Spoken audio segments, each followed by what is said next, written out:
Hi friends, வருகிற கார்த்திகை தீபத்தன்னைக்குன்னு நம்ம வீட்டில் அழகாக தீபம் அணையாமல் எண்ணெய் வெளியில் ஒரு பொட்டு கூட லீக் ஆகாமல் ரொம்ப அழகாக நம்ம தீபம் ஏற்றலாம்.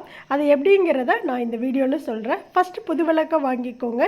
நல்ல தண்ணியில் ஒரு நாள் ஃபுல்லாக ஊற வச்சுருங்க. அடுத்த நாள் எடுத்து நிழலில் காய வச்சுருங்க. காஞ்சதுக்கப்புறம் அந்த தீபத்தை எடுத்து அழகாக மஞ்சள் குங்குமம் வச்சுக்கோங்க. தீபம் நிறைய எண்ணெய் ஊற்றி திரி போட்டுக்கோங்க. தீபத்தில் ஆயில் லீக் ஆகாமல் இருக்கிறதுக்கு இது மாதிரி செம்பருத்தி இலை, வாழை இலை இருந்தால் கட் பண்ணி வச்சுக்கோங்க.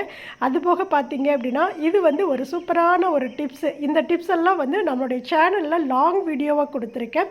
மிஸ் பண்ணிடாமல் பாருங்கள். அதோட டேக் இந்த வீடியோவுக்கு கீழே நான் கொடுக்குறேன். அதை நீங்கள் டச் பண்ணிங்க அப்படின்னா ஃபுல் வீடியோ பார்க்கலாம். ரொம்ப ஈஸியாக கார்த்திகை தீபம் அன்னைக்குன்னு எவ்வளோ காற்றடித்தாலும் அந்த தீபம் அணையாமல் நம்ம தீபம் வைக்கலாம்.